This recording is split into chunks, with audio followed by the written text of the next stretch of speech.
தமிழகத்தில் பொங்கல் திருவிழா களை கட்டி இருக்கும் வேளையில் அரசியல் களத்தில் குறிப்பாக கொங்கு மண்டலத்தில் தற்போதே அனல் பறக்க தொடங்கியுள்ளது. நடிகர் விஜயின் தமிழக வெற்றி கழகம் 2026 சட்டமன்ற தேர்தலை முன்னிட்டு தனது அடுத்த மிகப்பெரிய நகர்வை சேலம் மாவட்டத்தில் மேற்கொள்ள தயாராகிவிட்டது. ஒருபுறம் சிபிஐ விசாரணை, மறுபுறம் ஜனநாயகன் ரிலீஸ் சிக்கல் என பல நெருக்கடிகள் இருந்தாலும் எதற்கும் அஞ்சாமல் தனது பிரச்சார பயணத்தை அடுத்த கட்டத்திற்கு எடுத்து செல்ல திட்டமிட்டுள்ளார் விஜய். சேலம் தைலானூர் பகுதியில் தாவேக சார்பில் சமத்துவ பொங்கல் விழா மிக சிறப்பாக நடைபெற்றது. 50க்கும் மேற்பட்ட பானைகளில் பெண்கள் பொங்கலிட்டு மதங்களையும் மொழிகளையும் கடந்து ஒற்றுமையை கொண்டாடினர். இந்த விழாவில் பங்கேற்ற தாவேக சேலம் மத்திய மாவட்ட செயலாளர் பார்த்திபன் செய்தியாளர்களிடம் பேசிய போதுதான் அந்த பரபரப்பான தகவலை வெளியிட்டார். பொங்கல் முடிந்தவுடன் சேலத்தில் தாவேக தலைவர் விஜய் பங்கேற்கும் மக்கள் சந்திப்பு கூட்டம் மிக பிரம்மாண்டமாக நடைபெறும். இது சாதாரண கூட்டம் அல்ல, ஒட்டுமொத்த தமிழ்நாடை திரும்பி பார்க்கும் வகையில் அமையும் என்று கூறினார். தாவேகாவுக்கு கொங்கு மண்டலத்தில் சமீபத்தில் கிடைத்த மிகப்பெரிய பலம்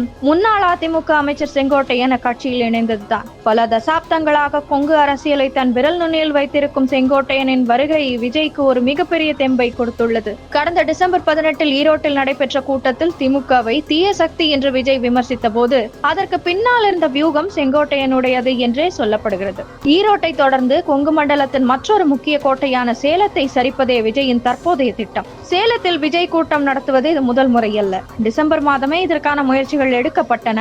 ஆனால் கார்த்திகை தீபம் மற்றும் பாபர் மசூதி இடிப்பு தினம் போன்ற பாதுகாப்பு காரணங்களை காட்டி சேலம் மாநகர போலீசார் அனுமதி மறுத்தனர். இதையடுத்தே கூட்டம் ஈரோட்டுக்கு மாற்றப்பட்டது. தற்போது அந்த தடைகளை எல்லாம் கடந்து பொங்கலுக்கு பின் சேலத்தில் களமிறங்க படக்குழுவும் கட்சி நிர்வாகிகளும் தயாராகிவிட்டனர். கூட்டம் நடைபெற வாய்ப்புள்ள இடங்கள் ஓமலூர் பகுதி, இரும்பாலை ரோடு, சீலநாயக்கன்பட்டி, புறவழிச்சாலை. இந்த 3 இடங்களில் ஏதேனும் ஒன்றில் லட்சக்கணக்கான தொண்டர்கள் மத்தியில் விஜய் உரையாற்ற உள்ளார். வேட்பாளர் தேர்வு மற்றும் வெற்றி வாய்ப்பு குறித்து பார்த்திபன் பேசியது தாவேகாவின் நம்பிக்கையை வெளிப்படுத்தியது. எங்கள் தொகுதியில் யார் வேட்பாளர் என்பதை தலைவர் விஜய் மட்டுமே முடிவு செய்வார். அவர் யாரை நிறுத்தினாலும் மக்கள் வாக்களிப்பார்கள். தமிழ்நாடு மக்கள் விஜயின் முகத்தை பார்த்துதான் வாக்களிப்பார்கள், வேறு யாருக்காகவும் இல்லை. அவர் காட்டும் நபரை மக்கள் வெற்றி பெற வைப்பார்கள். சேலம் மாவட்டத்தில் உள்ள 11 சட்டமன்ற தொகுதிகளையும் ஒட்டுமொத்தமாக வென்று அந்த 11 இடங்களையும் விஜயின் கைகளில் ஒப்படைப்போம் என்று பார்த்திபன் உறுதியளித்துள்ளார். கரூர் கூட்ட நெரிசல் சம்பவம் தொடர்பாக சிபிஐ அதிகாரிகள் விஜயை மீண்டும் ஜனவரி 19 விசாரணைக்கு அழைத்திருந்தாலும்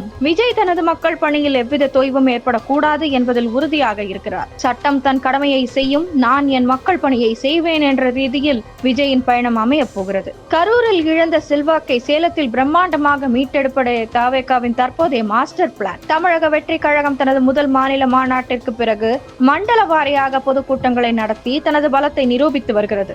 அதிமுகவின் கோட்டையாக கருதப்படும் கொங்கு மண்டலத்தை செங்கோட்டையின் உதவியுடன் விஜய் கைப்பற்றுவாரா? பொங்கல் முடிந்த கையோடு சேலத்தில் ஒலிக்கப் போகும் விஜயின் குரல் திமுக மற்றும் அதிமுக ஆகிய இரு கட்சிகளுக்கும் ஒரு மிகப்பெரிய சவாலாக அமையும் என்பதில் சந்தேகமில்லை.